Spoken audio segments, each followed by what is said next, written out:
welcome to Book Circle. I'm Earl Wajenberg. This time we are going to continue our reading of Lilith by George MacDonald. Our hero, Mr. Vane, is a young man who has just inherited a large and rather empty house. And he finds that the librarian from the last century is still on duty, even if sometimes he takes the form of a raven. While exploring the house's attic, Mr. Vane has found his way through a mirror into a country where he once again meets the raven. I gazed after him until I saw him no more, but whether distance hid him or he disappeared among the heather, I cannot tell. Could it be that I was dead, I thought, and did not know it? Was I in what we used to call the world beyond the grave? Must I wander about seeking my place in it? How was I to find myself at home? The raven said I must do something. What could I do here? And would that make me somebody? For now, alas, I was nobody. I took the way Mr. Raven had gone and went slowly after him. Presently I saw a wood of tall, slender pine trees and turned toward it. The odor of it met me on my way, and I made haste to bury myself in it. Plunged at length in its twilight glooms, I spied before me something with a shine standing between two of the stems. It had no color, but was like the translucent trembling of the hot air that rises in a radiant summer noon from the sun-baked ground, vibrant like the smitten chords of a musical instrument. What it was grew no plainer as I went nearer, and when I came close up, I ceased to see it. Only the form and color of the trees beyond seemed strangely uncertain. I would have passed between the stems, but received a slight shock, stumbled, and fell. When I rose, I saw before me the wooden wall of the garret chamber. I turned, and there was the mirror, on whose top the black eagle seemed at that moment to have perched. Terror seized me, and I fled. Outside the chamber, the wide garret spaces had an uncanny look. They seemed to have long been waiting for something. It had come, and they were waiting again. A shudder went through me on the winding stair. The house had grown strange to me. Something was about to leap upon me from behind. I darted down the spiral, struck against the wall, and fell, rose, and ran. On the next floor I lost my way, and had gone through several passages a second time ere I found the head of the stair. At the top of the great stair I had come to myself a little, and in a few moments I sat recovering my breath in the library. Nothing should ever again make me go up to that last terrible stair. The garret at the top of it pervaded the whole house. It sat upon it, threatening to crush me out of it. The brooding brain of the building, it was full of mysterious dwellers, one or other of whom might at any moment appear in the library where I sat. I was nowhere safe. I would sell the dreadful place in which an aerial portal stood ever open to creatures whose life was other than human. I would purchase a crag in Switzerland, and thereon build a wooden nest of one story, with never a garret above it, guarded by some grand old peak that would send down nothing worse than a few tons of whelming rock. I knew all the time that my thinking was foolish, and was even aware of a certain undertone of contemptuous humor in it, but suddenly it was checked, and I seemed again to hear the croak of the raven. If I know nothing of my own garret, I thought, what is there to secure me against my own brain? Can I tell what it is even now generating, what thought it may present me the next moment, the next month, or a year away? What is at the heart of my brain? What is behind my think?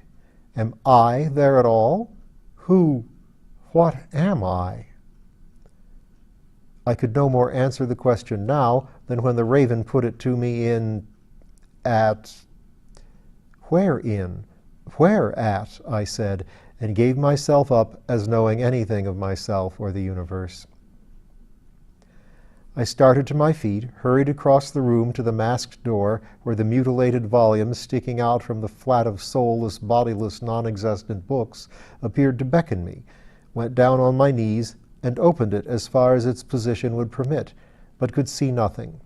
I got up again, lighted a taper, and peeping as into a pair of reluctant jaws, perceived that the manuscript was verse. Further, I could not discover. Beginnings of lines were visible on the left-hand page and ends of lines on the other, but I could not, of course, get at the beginning and the end of a single line, and was unable in what I could read to make any guess at the sense. The mere words, however, woke in me feelings which to describe was, from their strangeness, impossible. Some dreams, some poems, some musical phrases, some pictures wake feelings such as one never had before, new in color and form, spiritual sensations, as it were, hitherto unproved. Here, some of the phrases, some of the senseless half-lines, some even of the individual words affected me in a similar fashion, as with the aroma of an idea, rousing in me a great longing to know what the poem or poems might even yet, in their mutilation, hold or suggest. I copied out a few of the larger shreds attainable, and tried hard to complete some of the lines, but without the least success. The only thing I gained in the effort was so much weariness that when I went to bed, I fell asleep at once and slept soundly. In the morning, all that horror of the empty garret spaces had left me. Chapter 4. Somewhere or Nowhere. The sun was very bright, but I doubted if the day would long be fine, and looked into the milky sapphire I wore to see whether the star in it was clearer. It was even less defined than I had expected. I rose from the breakfast table and went to the window to glance at the stone again. There had been heavy rain in the night, and on the lawn was a thrush breaking his way into the shell of a snail. As I was turning my ring about to catch the response of the star to the sun, I spied a keen black eye gazing at me out of the milky, misty blue. The sight startled me so that I dropped the ring, and when I picked it up, the eye was gone from it.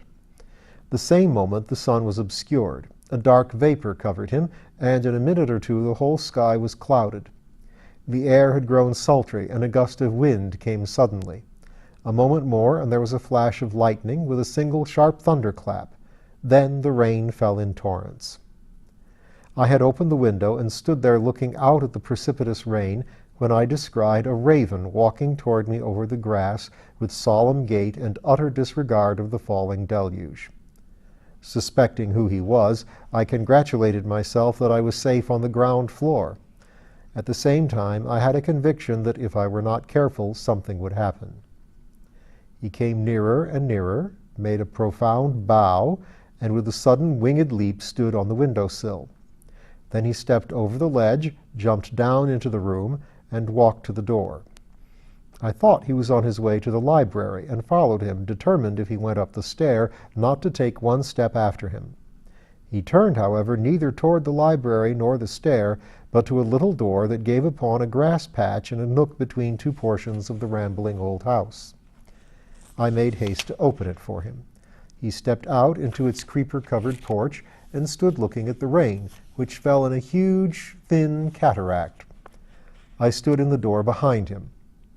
The second flash came, and was followed by a lengthened roll of more distant thunder. He turned his head over his shoulder and looked at me, as much as to say, "You hear that?" Then swiveled it round again, and anew contemplated the weather, apparently with approbation. So human were his pose and carriage, and the way he kept turning his head, that I remarked almost involuntarily, "Fine weather for the worms, Mr. Raven." "Yes," he answered in the rather croaky voice I had learned to know. "The ground will be nice for them to get in and out. It must be a grand time on the steps of Uranus," he added with a glance upward. "I believe it is raining there, too. It was all the last week." "Why should that make it a grand time?" I asked. "Because the animals there are all burrowers," he answered, "like the field mice and the moles here. They will be for ages to come." "How do you know that, if I may be so bold?" I rejoined. "As anyone would who had been there to see," he replied. "It is a great sight until you get used to it, when the earth gives a heave and out comes a beast. You might think it a hairy elephant or a dinotherium, but none of the animals are the same as we have ever had here. I was almost frightened myself the first time I saw the dry bog serpent come wallowing out. Such a head and mane, and such eyes! But the shower is nearly over. It will stop directly after the next thunderclap.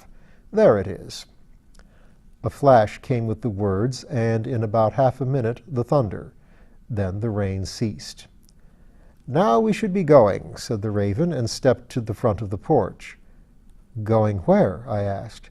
"Going where we have to go," he answered. "You did not surely think you had got home. I told you there was no going out and in at pleasure unless you were at home." "I do not want to go," I said. "That does not make any difference, at least not much," he answered. "This is the way." "I'm quite content where I am." "You think so, but you are not. Come along." He hopped from the porch on the grass and turned, waiting. "I will not leave the house today," I said with obstinacy. "You will come into the garden," rejoined the raven. "I give in so far," I replied, and stepped from the porch. The sun broke through the clouds, and the raindrops flashed and sparkled on the grass. The raven was walking over it. "You'll wet your feet," I cried. "And mire my beak," he answered, immediately plunging it deep in the sod and drawing out a great wriggling red worm. He threw back his head and tossed it in the air. It spread great wings, gorgeous in red and black, and soared aloft. "Tut, tut!" I exclaimed. "You mistake, Mr. Raven. Worms are not the larvae of butterflies." "Never mind," he croaked. "It will do for once. I'm not a reading man at present, but sexton at a certain graveyard, cemetery more properly, no matter where." "I see. You can't keep your spade still, and when you have nothing to bury, you must dig something up. Only you should mind what it is before you make it fly. No creature should be allowed to forget what and where it came from." "Why?" said the raven. "Because it will grow proud and cease to recognize its superiors." No man knows it when he is making an idiot of himself. "Where do the worms come from?" said the raven, as if suddenly grown curious to know. "Why, from the earth, as you've just seen," I answered. "Yes, last," he replied, "but they can't have come from it first, for that will never go back to it," he added, looking up. I looked up also, but could see nothing save a little dark cloud, the edges of which were red as if with the light of the sunset. "Surely the sun is not going down?" I exclaimed, struck with amazement. "Oh, no," returned the raven. "That red belongs to the worm." "You see what comes of making creatures forget their origin," I cried with some warmth. "It is well, surely, if it be to rise higher and grow larger," he returned.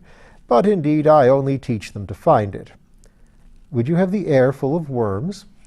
"That is the business of a sexton, if only the rest of the clergy understood it as well." In went his beak again through the soft turf, and out came the wriggling worm. He tossed it in the air, and it flew away. I looked behind me and gave a cry of dismay. I had but that moment declared I would not leave the house, and already I was a stranger in the strange land. "What right have you to treat me so, Mr. Raven?" I said with a deep offense. "Am I or am I not a free agent?" "A man is as free as he chooses to make himself, never an atom freer," answered the raven. "You have no right to make me do things against my will."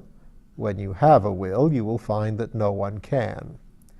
"You wrong me in the very essence of my individuality," I persisted. "If you were an individual, I could not. Therefore, now I do not. But you are but beginning to become an individual." All about me was a pine forest in which my eyes were already searching deep in the hope of discovering an unaccountable glimmer and so finding my way home. But alas, how could I any longer call that house home, where every door, every window opened into out, and even the garden I could not keep inside? I suppose I looked discomfited. "Perhaps it may comfort you," said the raven, "to be told that you have not yet left your house, neither has your house left you. At the same time, it cannot contain you, or you inhabit it." "I do not understand you," I replied. "Where am I?" "In the region of the 7 dimensions," he answered, with a curious noise in his throat and a flutter of his tail. "You had better follow me carefully now for a moment, lest you should hurt someone." "There's nobody to hurt but yourself, Mr. Raven. I confess I should rather like to hurt you." "That you see nobody is where the danger lies. But you see that large tree to your left, about 30 yards away? Of course I do. Why should I not? I answered testily. 10 minutes ago you did not see it, and now you do not know where it stands. I do. Where do you think it stands?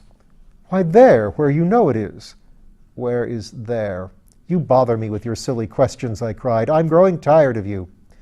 That tree stands on the hearth of your kitchen and grows nearly straight up its chimney, he said. Now I know you are making game of me, I answered with a laugh of scorn. Was I making game of you yesterday? Was I making game of you when you discovered me looking out of your star sapphire yesterday? That was this morning, not an hour ago. I have been widening your horizon longer than that, Mr. Vane, but never mind. You mean you've been making a fool of me, I said, turning on him. Excuse me, no one can do that but yourself. And I decline to do it. You mistake. How? In declining to acknowledge yourself one already. You make yourself such by refusing what is true, and for that you will sorely punish yourself. How, again? By believing what is not true. Then if I walk to the other side of that tree, I shall walk through the kitchen fire? Certainly. You would first, however, walk through the lady at the piano in the breakfast room. That rose bush is close by her. You would give her a terrible start. There is no lady in the house. Indeed, is not your housekeeper a lady? She is counted such in a certain country where all are servants and the liveries one and multitudinous. She cannot use the piano anyhow. Her niece can. She is there, a well-educated girl and a capital musician. Excuse me, I cannot help it. You seem to me to be talking sheer nonsense. If you could but hear the music. Those great long heads of wild hyacinth are inside the piano, among the strings of it, and give that peculiar sweetness to her playing. Pardon me, I forget your deafness. Two objects, I said, cannot exist in the same place at the same time. Can they not? I did not know. I remember now they do teach that with you. It is a great mistake, one of the greatest ever wiseacre made. No man of the universe, only a man of the world, could have said so. You a librarian and talk such rubbish, I cried. Plainly you did not read many of the books in your charge. Oh yes, I went through all in your library at the time, and came out on the other side not much the wiser. I was a bookworm then, but when I came to know it, I woke among the butterflies. To be sure, I have given up reading for a good many years, ever since I was made sexton. There, I smell Grieg's wedding march in the quiver of those rose petals. I went to the rose bush and listened hard, but could not hear the thinnest ghost of a sound. I only smelt something I had never smelt before in any rose. It was still rose odor, but with a difference caused, I suppose, by the wedding march. When I looked up, there was the bird by my side. Mr. Raven, I said, forgive me for being so rude. I was irritated. Will you kindly show me my way home? I must go, for I have an appointment with my bailiff. One must not break faith with his servants. You cannot break what was broken days ago, he answered. Do show me the way, I pleaded. I cannot, he returned. To go back you must go through yourself, and that way no man can show another. Entreaty was vain. I must accept my fate. But how was life to be lived in a world of which I had all the laws to learn? There would, however, be adventure. That held consolation, and whether I found my way home or not, I should at least have the rare advantage of knowing two worlds. I had never yet done anything to justify my existence. My former world was nothing the better for my sojourn in it. Here, however, I must earn or in some way find my bread. But I reasoned that, as I was not to blame in being here, I might expect to be taken care of here as well as there. I had had nothing to do with getting into the world I had just left, and in it I had found myself heir to a large property. If that world, as I now saw, had a claim upon me because I had eaten, and could eat again, upon this world I had a claim because I must eat, when it would in return have a claim on me. There is no hurry, said the raven, who stood regarding me. We do not go much by the clock here. Still, the sooner one begins to do what has to be done, the better. I will take you to my wife. Thank you. Let us go, I answered, and immediately he led the way. Chapter 5. the old church. I followed him deep into the pine forest. Neither of us said much, while yet the sacred gloom of it closed us round. We came to larger and yet larger trees, older and more individual, some of them grotesque with age. Then the forest grew thinner. "You see that hawthorn?" said my guide at length, pointing with his beak. I looked where the wood melted away on the edge of an open heath. "I see a gnarled old man with a great white head," I answered. "Look again," he rejoined. "It is a hawthorn." "It seems indeed an ancient hawthorn, but this is not the season for the hawthorn to blossom," I objected. "The season for the hawthorn to blossom," he replied, "is when the hawthorn blossoms. That tree is in the ruins of the church on your home farm. You were going to give some directions to the bailiff about its churchyard, were you not, the morning of the thunder?" I was going to tell him I wanted it turned into a wilderness of rose trees, and that the plow must never come within 3 yards of it. "Listen," said the raven, seeming to hold his breath. I listened and heard. Was it the sighing of a far-off musical wind, or the ghost of a music that had once been glad? Or did I indeed hear anything? "They go there still," said the raven. "Who goes there? And where do they go?" I asked. "Some of the people who used to pray there go to the ruins still," he replied, "but they will not go much longer, I think." "What makes them go now?" "They need help from each other to get their thinking done and their feelings hatched. So they talk and sing together, and then, they say, the big thought floats out of their hearts like a great ship out of the river at high water." "Do they pray as well as sing?" "No. They have found that each can best pray in his own silent heart. Some people are always at their prayers. Look, look, there goes one." He pointed right up into the air. A snow-white pigeon was mounting with quick and yet quicker wing flap, the unseen spiral of an ethereal stair. The sunshine flashed and quivered from its wings. "I see a pigeon," I said. "Of course you see a pigeon," rejoined the raven, "for there is the pigeon. I see a prayer on its way. I wonder now what heart is that dove's mother. Someone may have come awake in my cemetery." "How can a pigeon be a prayer?" I said. "I understand, of course, how it should be a fit symbol or likeness for one, but a live pigeon must come out of a heart." "It must puzzle you. It cannot fail to do so."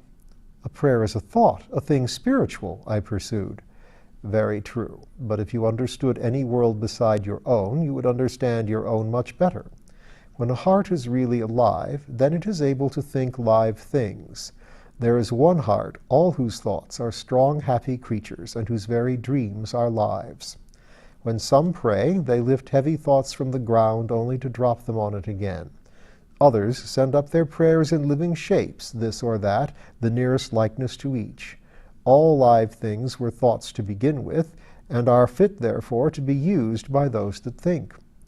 When one says to the great thinker, 'Here is one of thy thoughts, I am thinking it now,' that is a prayer, a word to the big heart from one of its own little hearts. Look, there is another." This time the raven pointed his beak downward to something at the foot of a block of granite. I looked and saw a little flower.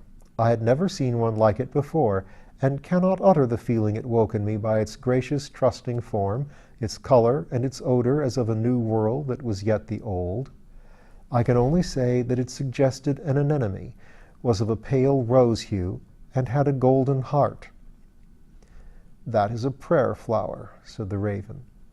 "I never saw such a flower before," I rejoined. "There is no such other. Not one prayer flower is ever quite like another," he returned.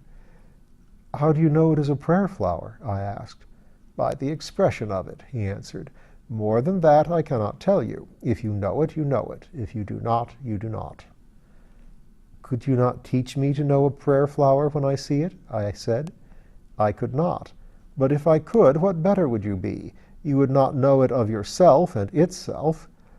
Why know the name of a thing when the thing itself you do not know? Whose work is it but your own to open your eyes?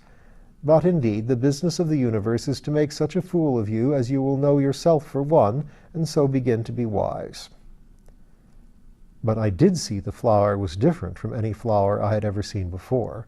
Therefore I knew that I must be seeing a shadow of the prayer in it, and a great awe came over me to think of the heart listening to the flower. Chapter 6, The Sexton's Cottage.